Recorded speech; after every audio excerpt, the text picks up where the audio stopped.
Hi everyone, it's Toya here. I'm back again today with another message. Today I'll be doing another part of my testimony. I just want to say that my baby is in the background, so if you hear any crying or any noise, that's what you hear. I'm trying to get this going while the other kids are taking a nap, but I'm going to jump right in. Father Yah, Heavenly Father Yah of Abraham, Father Yah of Isaac, of Jacob, of Israel, Yah, God the Father, creator of all living things, of Jesus Christ, Yeshua HaMashiach, I come to you today in the most humblest way, Father. I ask you to bless this video, Father. I pray this video touches one of your sheep, the people who need to hear it. I pray this testimony helps save lives and help someone else, Father. I pray that you help and guide me and be with me, as this will be one of the hardest videos I've had to record in my life. I pray that you put your hand upon me and help me through this. And protect and guide my family, not just today, but every day. Hallelujah and amen. Okay, so first and foremost, I'm just going to jump right in. I have my notes written here, so I'm just going to read for the most part so that I can get the message across. Okay, age 23. DUI arrest and fake friends. That's what I named it. So I used to drink and drive often because I used to justify it. Sometimes I would stop drinking earlier before I would go to my destinations, or drink less to think that, okay, I'm still coherent enough to drive. And that night, the club actually closed early, like maybe 2 hours early. And I had just taken 2 double shots of Hennessy. And it was actually a Labor Day weekend. So, yeah, I think it was about like the 4th or something. It was Labor Day weekend, September 4th. It was 2013. And so basically the story was, since the club had closed earlier, we were going to go to this after spot. It was kind of like this like strip club place that stayed open till I think about 5 in the morning. So we were going to go there. I didn't know how to get there, so I was going to follow a friend of how to get there. And I had 2 friends in the car with me. So when we got to the destination, I had pulled over and parked. I noticed the police officers were behind me. So what I did was, when they got out, they gave me like they gave me the test with the pen and the lights and everything. They gave me the breathalyzer. They made me walk through the little line test, whatever the DUI tests were. And they told me that I had blew over, and they told me that I had to go in to the police station. And they actually put handcuffs on me and proceeded to take me down. So I had a friend that was in the back seat of the car with me, and she actually pulled out the $500 and told them that if she gives them the money right now, would I be able to, they let me go. And they expressed to her that she'd have to come to the police station in order for me to be able to be bailed out, because I couldn't be bailed out right then and there. I had to be processed. So one of the girls I was with, I had given her my wallet, and at the time, the lady that thought I was married with, I told her to contact her, and that she would know what to do in regards of getting me out. Now, I believe that I was driving the lady I was with car that weekend, and I don't know. So yeah, she had to actually take a cab to get down there because we already had one car, and the officers were nice enough to let me just park the car instead of like towing it. It was already parked when I parked. And so she drove a taxi to get down to me because she wouldn't have been able to drive 2 cars, and obviously I wasn't gonna be able to drive. So when I had got to the state police station, they handcuffed me, put me in the back of the police car, took me down to the station. I filled out some forms. It was actually on I believe it was on a Friday night, but it was now Saturday because it was after midnight. And they were telling me basically the procedures. I had to take mug shots, all those type of things. And I was placed into a cell. I was able to make the phone call, and the lady that I was with, she took a cab to come down, and a few hours later, I'm not sure the exact time, but I was bailed out of jail. So the reason why I inserted the whole thing about fake friends is because now a lot of people in this story I had mentioned, some of them one of them I had mentioned from back in the days. Now this person, when they went to jail, I had wrote them letters. I had to find them because nobody would help me find this person. And that night that I was taken in for my DUI, that person was there. Now, I had met that guy. I think I called him Texas. I had met him when I was like 15 years old. I'd always been loyal. Even when he would go in and out of jail, he's had a friend that tried to like actually get with me and talk to me. I'd never talked to him or anything like that. Actually, I'm sorry. He had a couple friends that tried to talk to me. Never talked to them or anything. Like, when I say talk to me, I mean like try to date me. And, you know, I was always loyal and I was always there. Like I put in my old videos, riding in a car with him. You know, he had guns and I was selling drugs with him, bagging his drugs and all those things. I say this to say that he was there that night when I was taken in for the DUI. He was across the street. And one of the girls, my friend that was with me, she told me that she told him I needed a ride. She simply needed a ride just to get to the police station because I gave her my ATM card. I gave her my wallet, which means I had money also in my account. She just needed a ride to get there. And they were all telling her like, oh, maybe later, or we're busy right now. And I thought it was just interesting how I had always been there for that person for years. And the moment that I needed something simple, because she wasn't asking him for money. I had the money. She was just asking for a ride to get there. So no one gave her a ride. The friend that was in the car with me, she ended up having to take like the bus or get a cab or something like that to get to the station where I was at. And then the wife at the time, she ended up taking some kind of a cab too to get to the jail where I was at. So I would just, you know, remind me of thinking of how I had always been there for people, but they weren't loyal, and the same love that I had put out was not given to me. So that's what I have in my notes, but I guess I didn't need it there because I remembered. So that's the reason why I felt like I had, even though the woman that I was with, she had become isolated and she wasn't really talking to me and she was closed off. The reason why I had regained some kind of form of loyalty to her was because of that night. Because I was thinking of how none of them were there for me. That one friend was there for me. She actually came, you know, to the jail. But the ones that I had been friends with for years or had done a lot for wasn't there for me. Because the other girl that was in the back seat that was saying, oh, I give the $500 now. You know, if you guys take the money now. I had done a lot for her. I had been there, always taking her places to and from school, whatever she had needed. So I felt that they were all disloyal because even if they would have given me the money and I already had it in my wallet, they would have got it right back. And then when the wife came, she would have given it back as well. So it wasn't about not giving the money so much. It was more so about not giving the girl the right there who already had my money. So I just felt like that was disloyal and they were fake friends, and I'm not friends with them to this day. So that is in my notes. I'm going to look at my notes again. So yeah, when my wife at the time came there, she's the one who bailed me out. And like I was saying, that's what made me more loyal to her.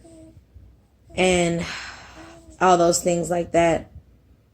And so I want to get fast forward. Okay, we were going to be moving out of state to Georgia. And we were supposed to leave like September 22nd or 23rd. But before this DUI thing had happened, I was just telling her that I was feeling that we need to go there sooner. And I was excited to get there because my mom was living in Atlanta at the time. And my brother had moved down there like 2 months before that. So I was just excited to get there anyways. And I was like, well, let's just go earlier. So we had planned to fly out September 10th. And we would get there by the September the 11th. So I had court already that Monday. So I went to go see the judge. And this is a testimony about how God helped me out. Because I had never really, I want to say at this time, no, I hadn't been in front of a judge or anything that I can remember. So I knew that I had been drinking. I knew that I had been driving. So when she called me up and she asked me how do I plead, I said guilty because, I thought that's the truth. So when she said how do I plead, I told her guilty. And then she was like, no contest. No contest. I didn't know what that meant. And I said guilty again. She said no contest. So I just said, okay, yeah, no contest. Like whatever that means with her. So I told them that we were leaving out of the state and explained that we were moving because my wife at the time was military. So I told them that, and the lady actually told me that we could pay the money, and my license was revoked for 1 year. So I had no license. Only other way was if I put that little lock thing in my car where you blow every time before you drive, and I didn't even bother getting that installed in my car. So I didn't have a license for an entire year. That was the thing. Instead of me doing jail time, they just took my license for a year. And I had to pay this fine. I think we had to pay we had already paid $500 to get me bailed out. But it was a couple hundred or so more. I can't remember, but it was for some kind of fees. And I felt horrible because we were already moving. So we needed all the money that we needed to move. And I felt like it was going to stop me. At first, I thought that I was going to have to go to jail or stay in Hawaii longer. So I do thank God that I just had to pay for it, which I should have, because it was something that I did. And I just thank God that I didn't have to, like stay down there, and I was able to leave the state. And I was just really sad at that time. I was embarrassed. I didn't want my mom to find out that I had gotten a DUI. I don't want no one to find out. I had been drinking and driving since I was like 17 years old. And by the time that I had got this situation happen, I want to say I was like 23. So I was very embarrassed. I just didn't want anybody to know. But I did have a mugshot, but thankfully Hawaii, they don't like put it on the internet for everybody to see and everything. So I am grateful for that. And just so happened that night I was actually wearing like this dress with like white and black stripes on it. Like it was just horrible, so I'm blessed that the Most High God did allow me to get out of that situation by paying the fee. And then later I'd have to go like to like a DUI school and obtain my license again. But that would be in another video, I'm sure. So my notes I'm looking at. What was that? Okay, so yeah, I was saying too about the friends that the Most High God used the situation to expose their true hearts so that I could get them all out of my life for good. It's not that I don't forgive them or anything like that. It's just that I understand that they were never loyal, they were never real, and they only picked and choose who they would be loyal and be real to. And I just put that there's none good but one. I'm sorry, this baby. You want to hold him when he's okay? And then I said, oh yeah, I talked about how I went to court and everything already. So now, okay, 1 second. Okay, so this is Atlanta, like what I was talking about, but I want to read from my notes so I don't fall off too much. But it says, originally we were to leave on September 22nd, I believe, but I had a rush of urgency in my spirit to leave sooner. So the lady, she got approved by her job, and we left on September 10th or September 11th, and we were there by September 11th. So September 11th, Wednesday, what did I put? Oh, we stayed at my mom's house. I'm sorry, I'll read my notes because I'm trying not to space out. So September 11th, Wednesday, until early morning, September 13th, we stayed at my mom's house. We had to drive 4 hours away because my mom lived in Atlanta. We lived in Hinesville, Georgia. So when I said the lady, I'm talking about my wife. That was back then was my wife, according to the law. So the lady I was with, her new PCS station was in Hinesville.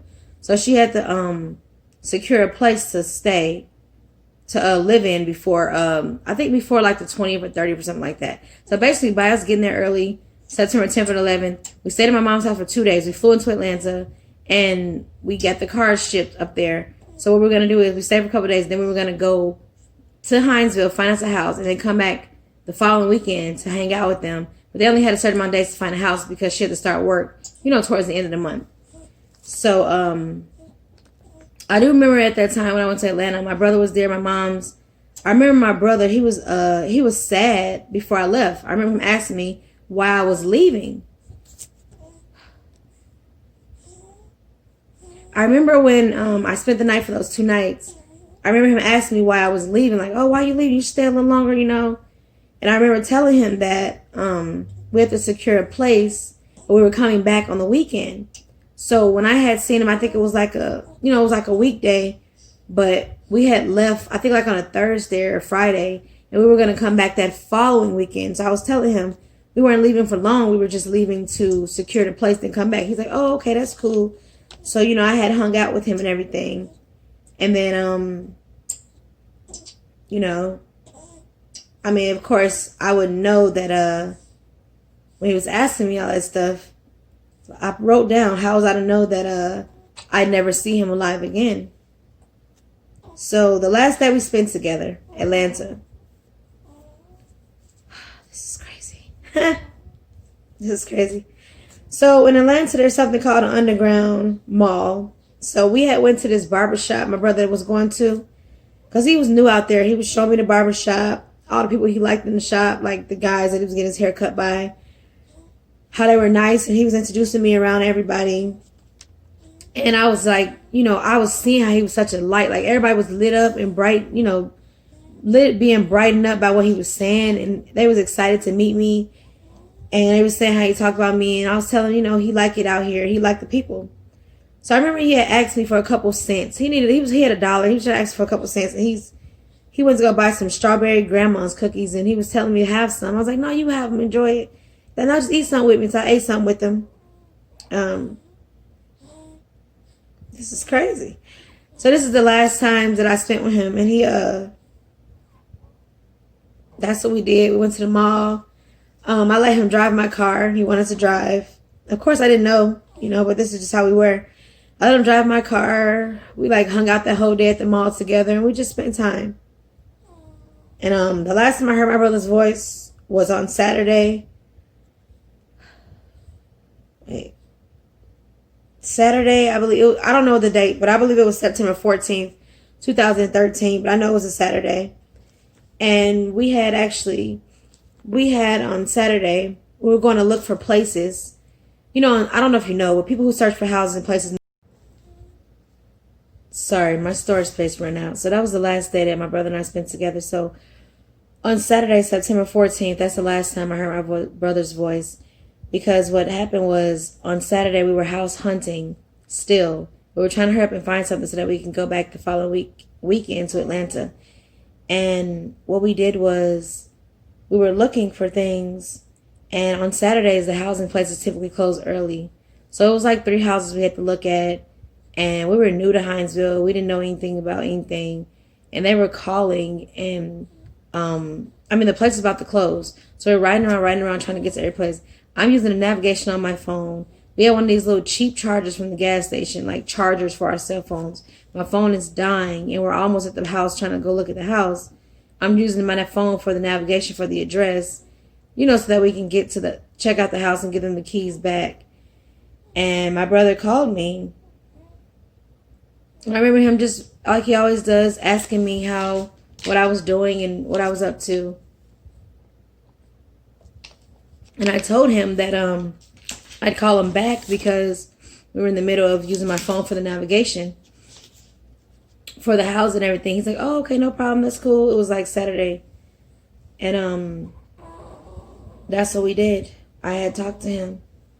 So I wrote down that I was so busy online. That day after we looked at the place, looking for housing, all that stuff. I didn't get to call him back Saturday night. And then when Sunday came, I remember saying, because Sunday was the following day, we had looked for everything. We had actually secured and signed in on that place and said, well, that's the place we wanted. So we were just waiting on their approval. So we just said, okay, Sunday, we're looking for places. And I said, okay, well, I'll call my brother back on Monday because we had looked all day. And then Monday came and I was like, okay, Sunday came and I said, well, I'll just call him in the morning. I'll call him tomorrow because it had gotten late while we were searching for housing. So,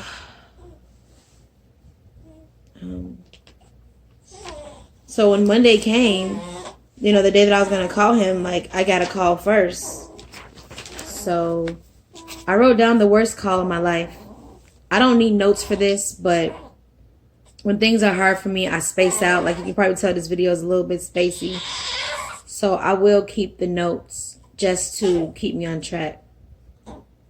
So I'll just take a second. Okay, so the worst call of my life. This is September 16th, 2013. Around 8 o'clock or a bit after. This is when I received the call.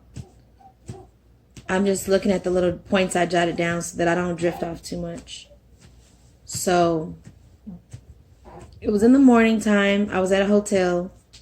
Sorry if my camera's shaking a little bit. My husband's putting the baby to sleep. He's petting the baby. But I got a call that morning, and I guess it was a little weird because it was kind of early. But it was my mom. My mom used to talk like every day, so I had no idea what she wanted. There was no inclination. There was no clue. I do want to add. Well, I'll put that in there later. I'm sorry. There was no inclination or no clue. So when she called me and she got on the phone, I just remember her telling me like that my brother had gotten killed. And I just couldn't process it. I don't know if she said he got killed or if she said he got shot. I know she said killed because it was final. Like, see, when my Uncle Tracy got murdered, they said he had gotten shot. They didn't know. And I asked them, was he dead? They didn't know at the time. But my Uncle Tracy ended up being murdered too. But my brother, it was final. It was definite. And see, that weekend, my mom, she was in Florida. That weekend, she had went to Florida, like, I don't know, down by Miami. So it was like some hours away. And I had went, I had left to Hinesville. So, that's another thing that bothers me the most is that he was alone. But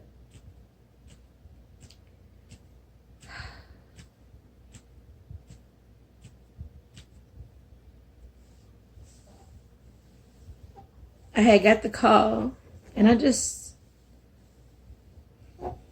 didn't seem real, but I knew nobody would play a joke like that. And again, my family was no stranger to death, so I called my dad, told my dad what happened. Well, my dad, I didn't want to just tell him because I knew that it would kill him, give him a heart attack. So I called him. I can never forget how excited my dad sounded when I called on the phone. He was so happy. He was in such a great spirits and mood. He was up so early that morning because he was on vacation. He always takes vacation around my brother's birthday. And I said, well, what you doing, Dad? He said, oh, I'm spring cleaning. I know it wasn't the spring, but I wouldn't dare correct him. He was so happy. And he was just saying how he was spring cleaning and he was moving clothes from one room to the other room. And then I asked him, can he have a seat? Was he sitting down? And I told him about my brother. And he just screamed aloud and just typical how you would react for somebody who loved their child.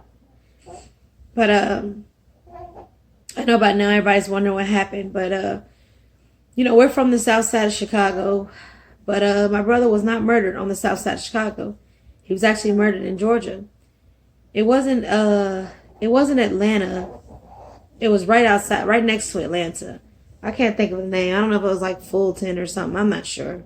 But I will add the news article and I'm sure it says the exact place. But I just couldn't. When he first moved there, he started having problems with this guy. This guy would always complain about where my brother parked at. My brother was new to this neighborhood because the lady my mom was with, my brother and her had gotten into an argument. And my mom, she typically chooses who she's with over her children. So she had just moved my brother out of the house. My brother had only been in Atlanta for 2 months. He'd only been in that apartment for about a month, if that.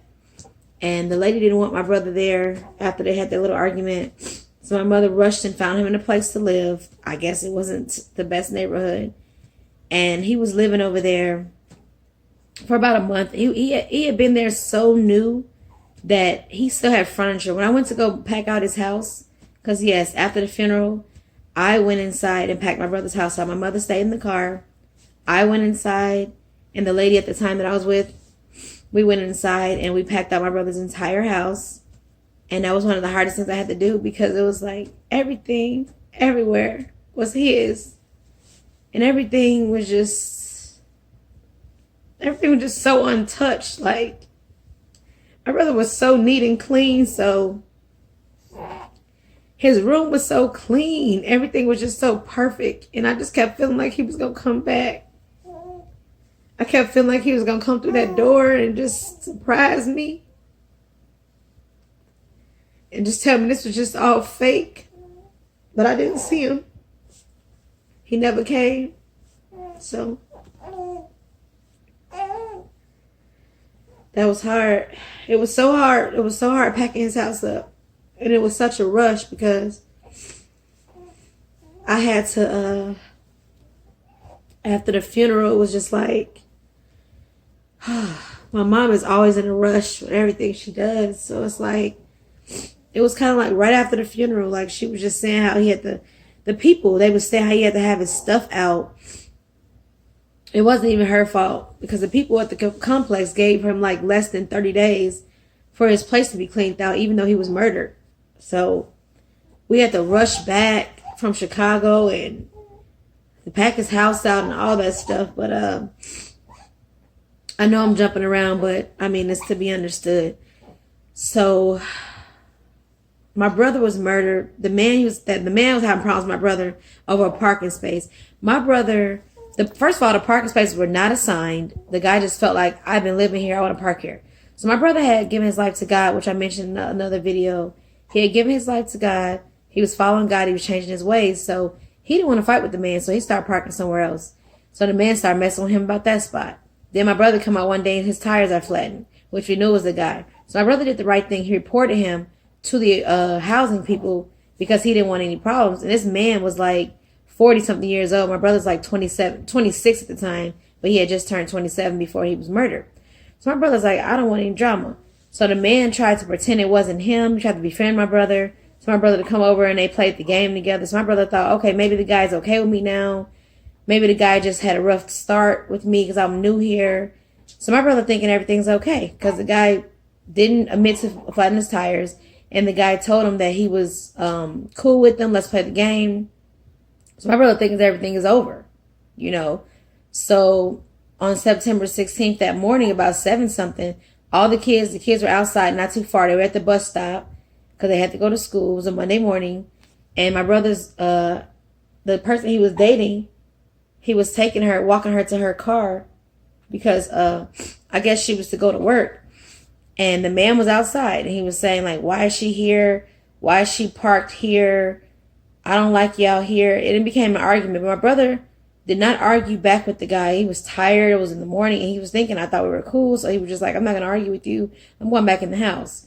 So my brother had to go down some stairs. It was like outside. Like when you live in places like Georgia, Florida, Texas, sometimes the apartments are like outside instead of when you live in like Illinois, they're inside. So just imagine an apartment set up but outside. So he had to walk down the stairs to get to the first floor, but everything's outside. So he had to walk down the stairs. He had to turn this corner, another corner to get to his apartment. The man lived upstairs. But the way I don't know what those people are called again, that determine, that they see how when people get killed and they show the little things in court. But the way that the examiner described it was that my brother had came down the stairs, and also the girlfriend, she seen my brother walk down the stairs.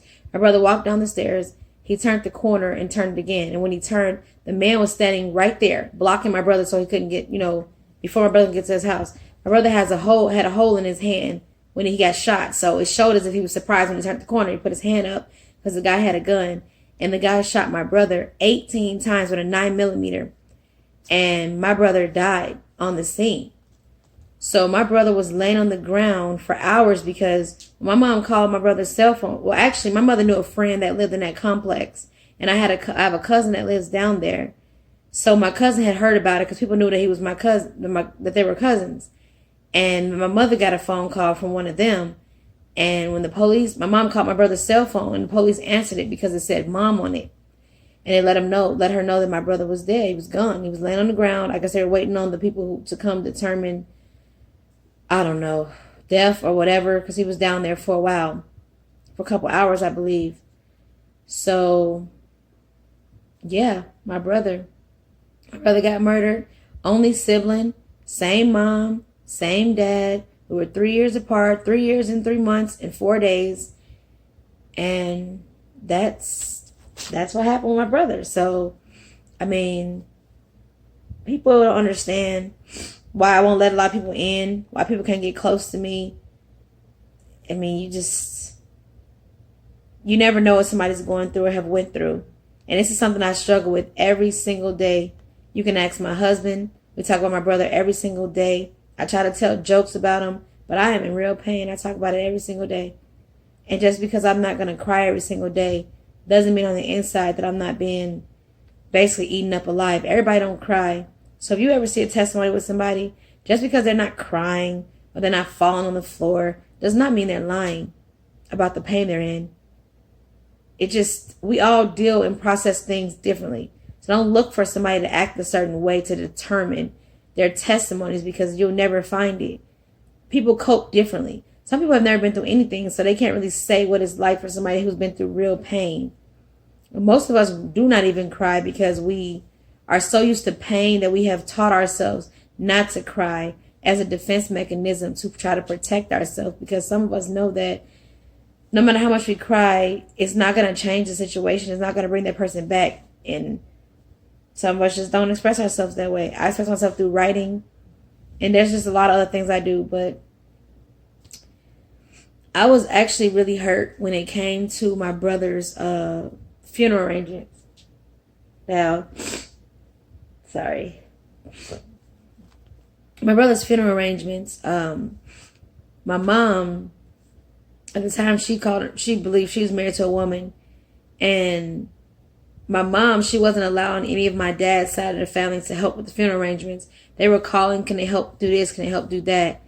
And my mom, how she always puts the person that she's with before her children, the lady was basically jealous that my mom and dad is married still until this day. Marriage is unto death, the first marriage in your life. Man and woman, that's what I mean, how the Bible says it. Not woman and woman, not man and man, but man and woman is a true marriage unto death. And she was jealous that his family was calling, they wanted to be involved. And the lady was saying that none of them could be involved, none of them could help, even with the obituary. And they even put on there as if them two were married instead of my mom and dad. So it was just a big mess. So me and the lady got into an argument, the lady my mom was with, to the point where I was going to drive from Atlanta in my own vehicle, and she was going to drive with my mom. But my mom said, how people think that look, how bad we look if we came in two separate cars. My mom always wanted to portray that this woman, we were all some kind of happy family, but that was never the case. Because I actually found out a week or two before my brother was murdered that he got into an argument with the lady, and that's why they rushed and had put him out and made him live on his own, because the lady said he could no longer stay there. And my dad knows that story.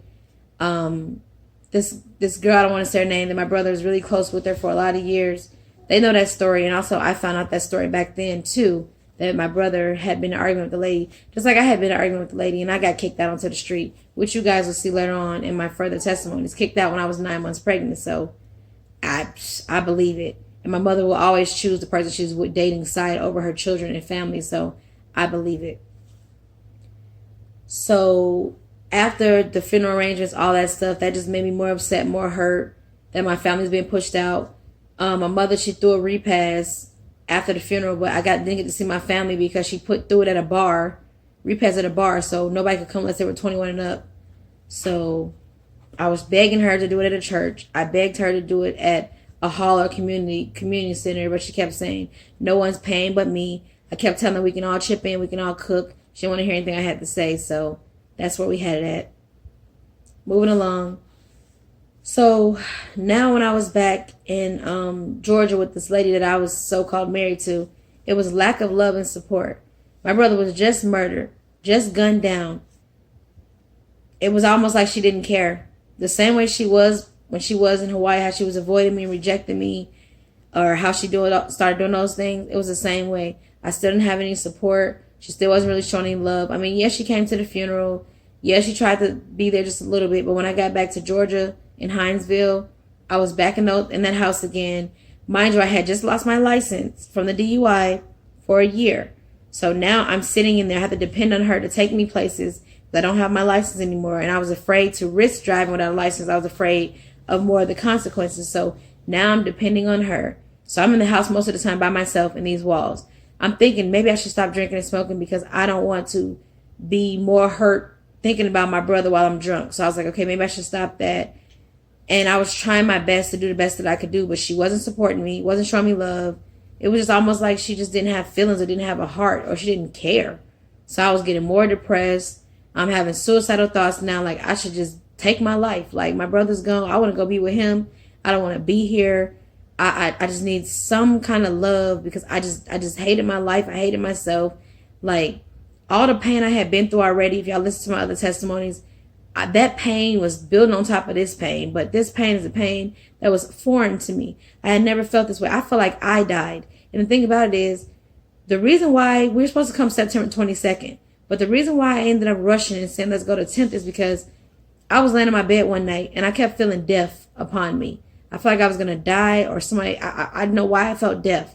And I begged God, I said, God, please don't let me die. If you don't let me die, I'll change my life. Just teach me. Just show me what you want me to do. Just tell me.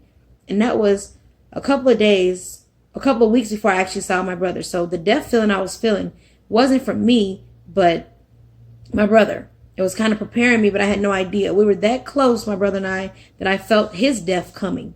And my brother, before he died, he had a dream and everything about God taking him and asking him, did he want to go with God or did he want to go with my mom? My brother said he told him he wanted to go with his mom. So that's when he came back.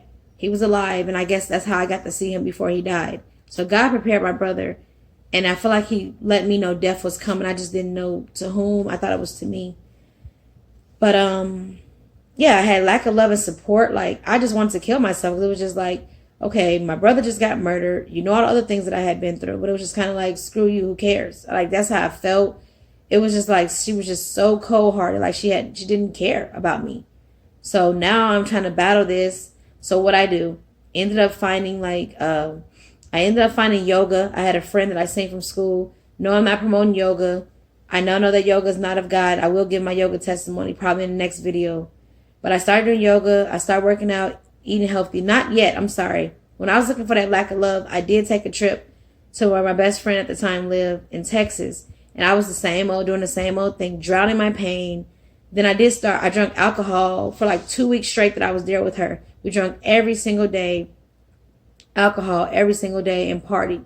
So I was just drowning my pain out. But when I got back, and then I people showed me love, like friends I met there, you know, like giving me hugs and taking pictures with me. Just that love that I needed, that support, just a friendly, I love you. I know you're going through pain. You know, and I had just met some of them. I seen some of them from high school, but some of them, they were new friends. And some of them are still on my social media to this day. And it's just like, they were showing me so much love, and my best friend. So I just want to stay there forever. And it's crazy how much they were showing me love, but the woman that said she loved me was just basically showing me hate all the time. You know, I would go to her family's house and they would show me love, the lady I was with. And I appreciated them, her mother cooking for me and her grandma was talking to me, but I was just in so much pain.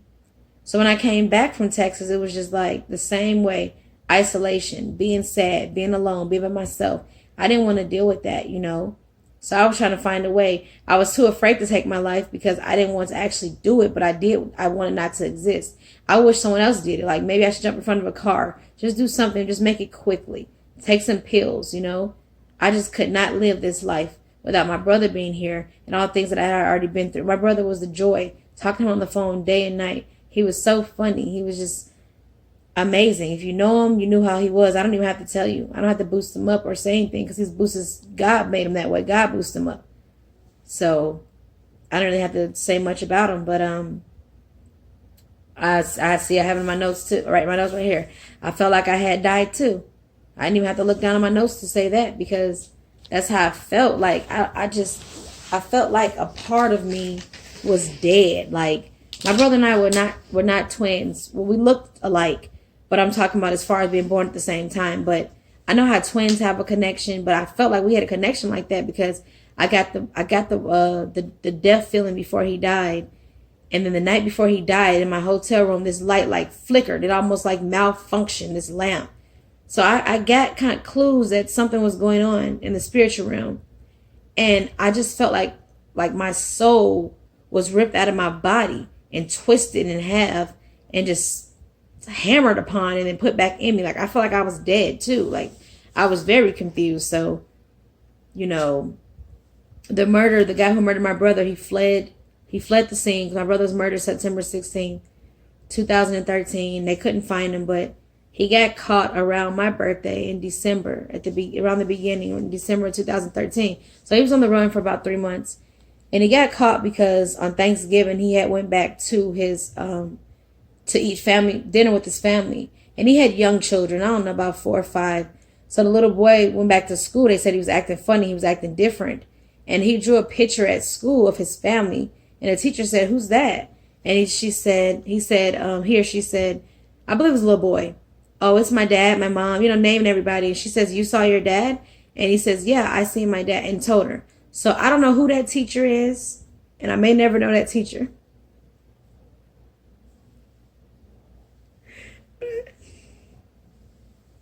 going to take my time to try to find out who that teacher is. Because I have to write that teacher a letter or call that teacher and thank her from the bottom of my heart for having enough heart to know that this man had murdered someone and got away with it. And to use her intelligence that, God gave her to care enough, to pay enough attention to talk to this child in a way like a counselor and find out the information of where the father was hiding, report it to the police. She didn't have to do that. She didn't have to care. She could have minded her business like most people do. And that man would have still been out there hurting other people. Because I found out about that man that he had hurt a lot of people. When I was looking at the articles, there was a lot of women that say he used to pretend he was different identities. He would lie about his name and his age. And he would beat on them. He would steal their money. Use them. I read that. When I seen that article, women were saying, I'm not surprised he murdered that young man because he was so evil. He used to beat on us. He used to steal from us. He used to lie about his name and his age. So when I used to do my research, I knew that man, it wasn't an accident. He was a wicked man. He was evil. I'm a very forgiving person. But seeing that article and those women say that he had been doing these things for a long time. In fact, they have a charge before where he's pulled guns on people. They used to always say he had guns. He pulled guns on people. I guess he just had never used them or got caught. But I have to find that teacher, and I will. I'll make it my business. I'll keep my word. But I do thank that teacher for being brave enough and caring enough just to simply say, police officers, can you check into this? That's all. People every day, you'll see somebody screaming outside, won't even call the police. You'll see somebody need help, won't even call the police. You'll see a mentally ill person, and instead of calling the police, you will shoot them dead or stab them. Somebody twisted on your doorknob, and you can tell something wrong with them. Instead of just calling the police, you got to open your door and murder them. You people are so wicked and sick in this world. Why can't you see somebody that need help and just call the police if you're not in danger? That's it. If somebody knocking on the wrong door, is that grounds to murder somebody? I don't care if you knock. If you're not getting in, I'll just be calling the police while you're knocking. Even if you rattle my door handle and you can't get in, I'm going to have my weapon, but I'm going to be on the phone too. Like, I don't understand why it's so hard to just call for help. Why your man got to be killed, murdered. So scared when somebody could just simply be in trouble. They might be running from somebody trying to kill them. Your first thought is, let me kill you. Wicked.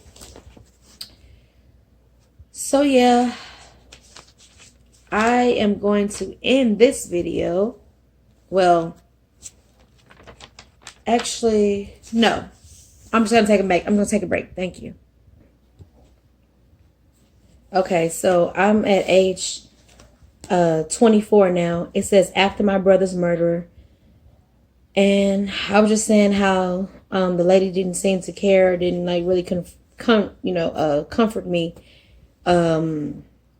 Maybe publicly taking pictures, I would say like, oh, she loves me, she's there for me. And that's probably because it's like she may say something nice to me one time out of 2 or 3 weeks or something, and I would think, oh, okay. But really, it's like, that's temporary. So I already talked about it. I'm reading my notes. That's when I was 24 when I said that I was drinking and I went on that trip and all those things like that. And I was drinking all the time. And actually there's something in my testimony too that I forgot about, but it's written there. So basically I was trying to fill some kind of a void.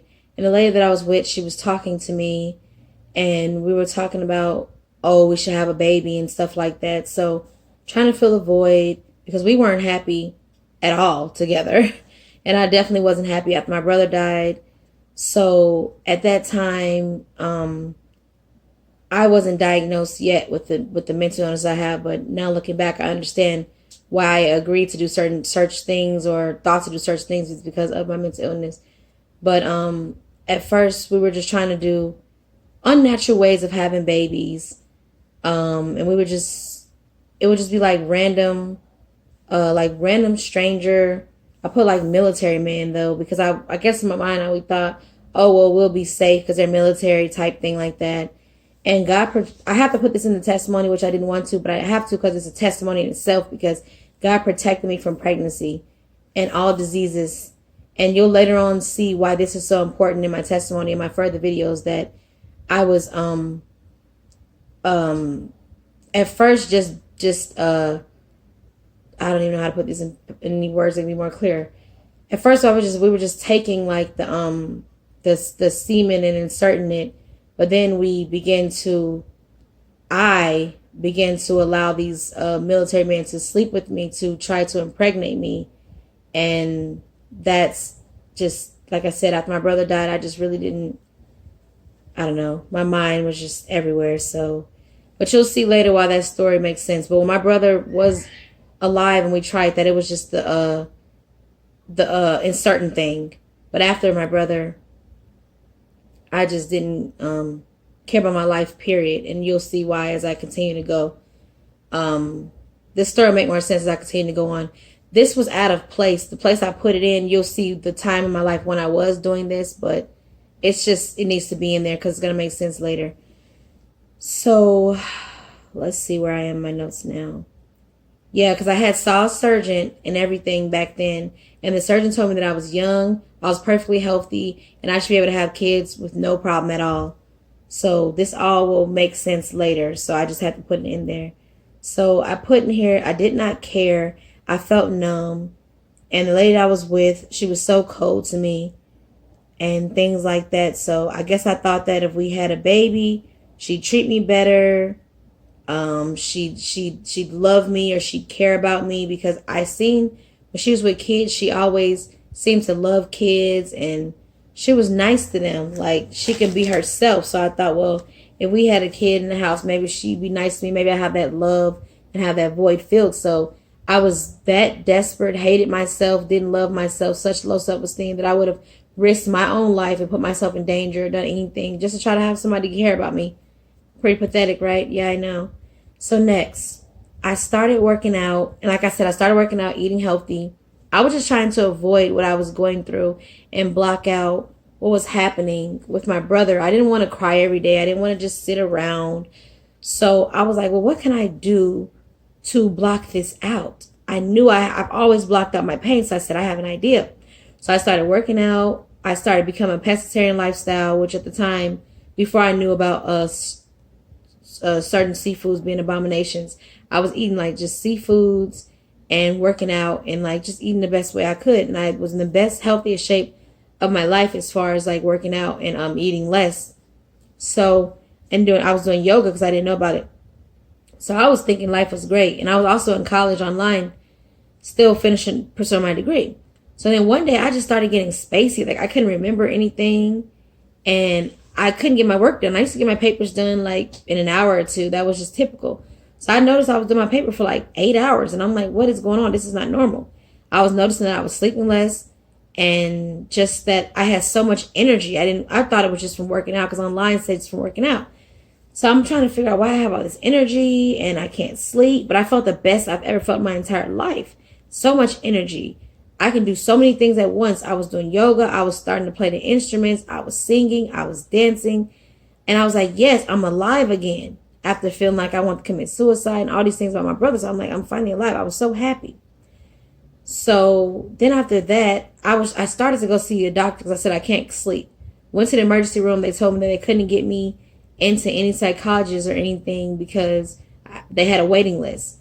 So the lady I was with, she was going to have to go out of state to go do some kind of military work. So she was saying for like 3 months. So I was going to go home to Hawaii with my mom while she was gone. I didn't know anybody in Georgia. Remember, I couldn't drive. I didn't have a license. So I was going to go somewhere.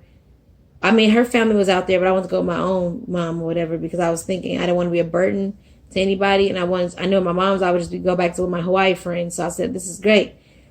So she told me when I got to Hawaii to just go find some kind of a doctor. But I didn't do that when I first got there. I just felt so high on life. I didn't care.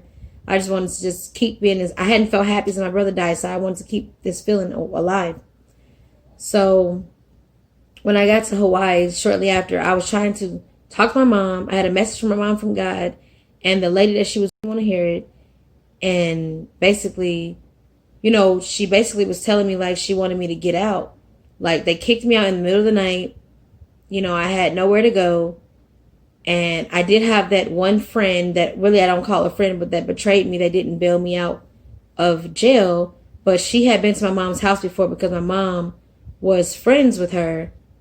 And she knew how to get to my mom's house. My mom had a new place. I didn't know how to get there. And when I called a taxi, the cab person told me they wouldn't come get me. They thought the address was fake. So I was telling her, like, could she come get me? But it was like late at night. So I had friends. My phone was dying. I was outside with my luggage. And back then I was afraid of the dark. So I'm sitting outside trying to call her and get people to call her because I needed a ride. I needed to get out of there. I was in Hawaii. The lady I was with was in a whole nother state. And my mom had kicked me out in the middle of the night. Well, the lady told me I had to get out because I was trying to tell my mom a message from God. And she was so upset about that for some reason. And kicked me out into the street. And I had nowhere to go. So the girl and her at the time, I guess what she would call her wife, picked me up. And they took me to their house. I stayed there for, half the day. And they took me to a hotel. I'm saying this just to get to the next part of the story. So I ended up, while I was in that hotel, that's when I had my encounter. I had an encounter with God. And this was in August of 2014.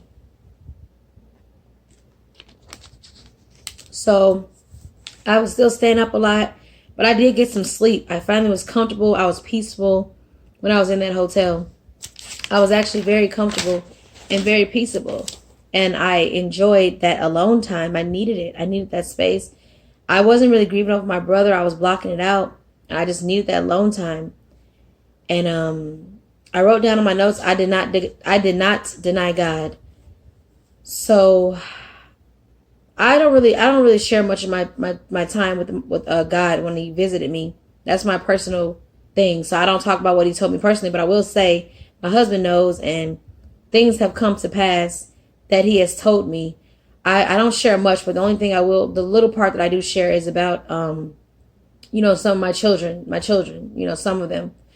So I'll share that little piece. But basically, when God came to see me, it's like, I know he told me, because what happened was I was about to commit suicide. Like this time I was serious about it. I was going to jump off the balcony.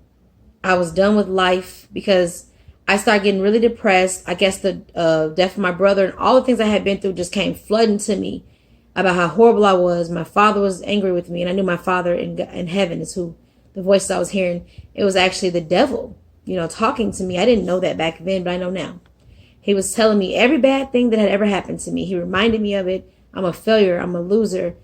My father is mad at me. Just everything. My face was so distraught and hurt. I was in so much pain, because of what I was hearing.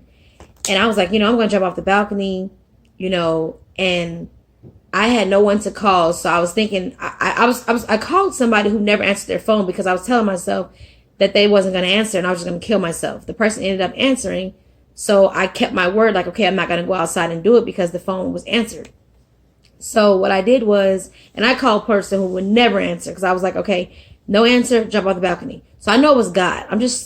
God, you don't understand that God has angels, okay? And he can use anybody for anything. You could be the most demonic person in the world, but if it comes to his children of God, he can make you do anything. The person didn't even know that they answered the phone because they would never answer the phone for me ever. And that God made them answer because he knew that I was going to kill myself. He knew I was serious. So he made them answer the phone. Okay, so when God encountered with me, when God came to see me, it was like this big ray of light. Like the light was like the sun. It's like the sun. When I was going to kill myself, I heard something say, go in the hotel drawer. It's a Bible in there. I got the Bible and I started reading. So this big old, it's kind of like the light I have on right now, but it's like brighter and it's like the sun. It was like sitting on my face. I had my face covered, had my head down. I was shaking and trembling. Not a fear of like, oh, I'm so scared, I'm a bad person. Just like respect. You are my God. You are my Father. Respect. So I was shaking and trembling. God prophesied and told me everything that was going to come to pass in my life forever. I'll just say it like that. I was listening. He told me to keep reading. You're doing good. Kept doing that. So then I was talking to him while he's talking to me. I don't know. At times I'll be talking back to him and reading my Bible. So I heard, so the door opened, the hotel door opened. And I looked around like, where did the light go? You know? And the EMTs asked me, who were you talking to? And see, I didn't deny God. I said, I thought of the story. I didn't even know the Bible. That's the crazy thing. But I seen movies of the Bible. And I knew in the movie when Peter had denied him. So I thought it was like a test. And I said, I was talking to God. So at that point, they're like, oh, okay, you can come with us. So the EMT said that I was on the balcony at the hotel, butt naked, prophesying and reading and saying Bible. They didn't know the word prophesying. So they said I was saying Bible scriptures and saying things like about the Bible and about God. I don't remember leaving the hotel room at all because remember I had made that vow to God that I wouldn't leave the hotel room and go by the balcony because I agreed not to kill myself. So I have no recognition of being nude, no recognition of being on the hotel balcony. No, I didn't even know scripture.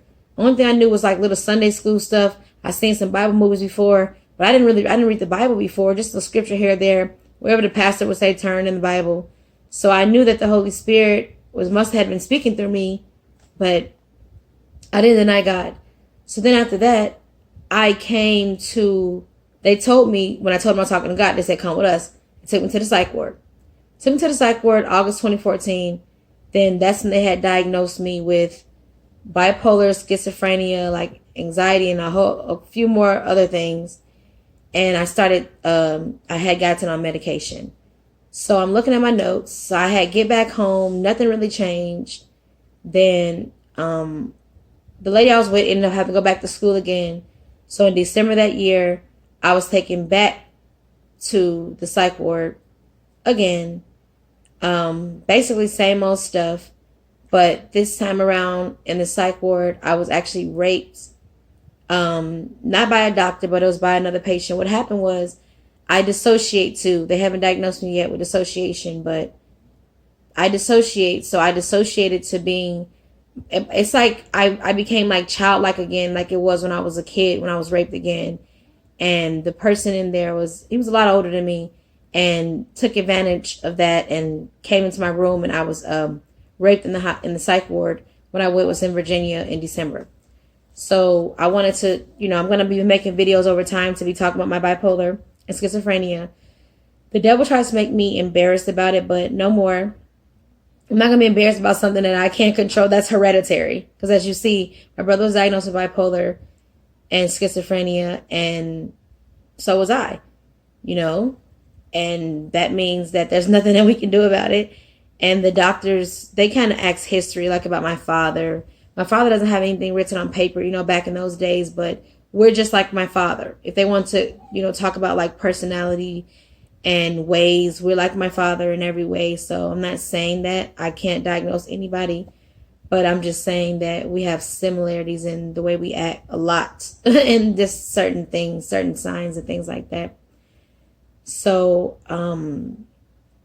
I was just looking at my notes here, and yeah, but when I went to the psych ward in December of 2013, they actually was doing my brother's trial. So my brother was having his trial. They were having a trial for my brother's death about the person who had murdered him. And that could have been, I'm sure that was a trigger for me. That's why I went back to the hospital. And, when I went back to Virginia, because when I reported the rape, I didn't report it right away because I was scared. But I did report it when I got out the hospital. I told the lady, and I told the police, and they told me I had to come back to Virginia to make the police report because that's where it happened at. I told the police, I had gave the man's first and last name because I seen it on his wristband. And the police officer was a female officer. She laughed in my face, and she told me, well, maybe he just thought he found his true love. But that's okay, though. The sickest part about that is you are a female, and you thought it was funny that another female was raped in a hospital. You laughed at me. Not only laughed at me, you mocked me in my face. You made fun of me, and then you told me maybe he thought he found his true love. You know why, though? Because just because I was in the psych ward, you looked at me and thought, oh, I'm crazy. And you thought it was funny. You thought it was a joke. But I'm going to say, she'll never see this video, but I know for a fact, I pray she remembers this on Judgment Day. Because it'll be brought to her face, front and center. And there's going to be nothing she can do about it. Laughed at me, ridiculed me. So after that, I went into a deeper depression. So now I'm in a deeper depression. So now I'm drinking again. Now I'm starting smoking weed because I don't want to take the bipolar medicine. So I'm smoking weed because I'm trying to get the pain away, because the medicine, it makes me gain weight, makes me tired, and my weight's always up and down. I'm always tired. So I said, well, I'm just going to smoke weed, which now I know weed is bad. It made it worse. I just didn't know that. But the medicines that I was on made me feel like a zombie. I didn't feel good, so I was trying to mask it out and get rid of it. So basically, all my friends was gone. All my so-called friends, they stopped talking to me. They basically isolated themselves. They didn't want anything to do with me. So now I'm just sitting in the house with the lady I was with, thinking I owed her some loyalty because she picked me up from the hospital. She took me to make the rape report. And I'm thinking, okay, maybe she cares a little bit, but she's still isolating me. She's really still not talking to me. She was angry with me because before my hospital visit the next time, I went back to that guy Jersey, which I told you he'll come up in the story again, because he kind of was there. I told you no one was there. So I wrote him and stuff. He wrote me back. And I was thinking like, okay, he must care. But at this time, I'm like starved for love. I'm looking for love anywhere I can find it. And I'm sure he could pick up on that. So she was mad that I went down there to visit him. And now that she was already treating me bad, that gave her reason and validation to say, well, I'm mad at you for going up there. So I'm going to become even meaner than what I had already been. And I'll talk about how mean she got to me in the next video. But I just want to say this before I close out. If you have a family member who's going through bipolar, schizophrenia, or any other mental illnesses, don't call them lazy. Don't ask them, why are they acting that way? Why are they so negative? Why don't they just try harder? Why don't they just do better? Having a mental illness is equivalent to someone having cancer, diabetes, any heartaches, heart attacks, whatever it is. It's the same way. We battle in our brain 24 hours a day, even while we're sleeping.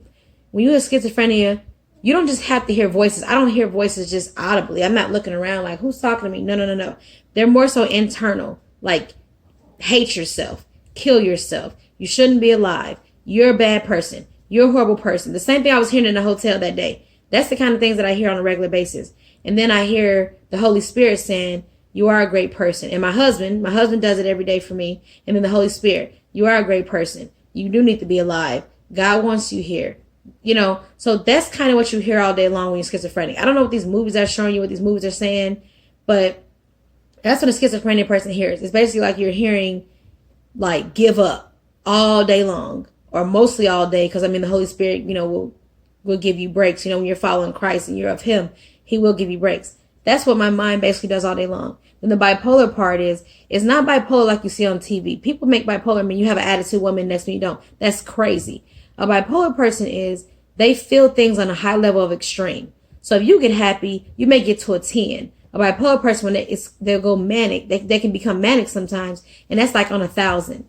So when you're sad, you can get sad and you may go to a 10. You're so depressed. Now, a bipolar person, they're sad times 1,000. It's like no in between. A bipolar person feels extreme. So something that may have hurt, let's say if something hurt my husband's feelings, if my husband got upset about something, he may not even think about it again in the next hour or 30 minutes. But me, that same thing somebody said to me when I was 4 years old is still on my mind.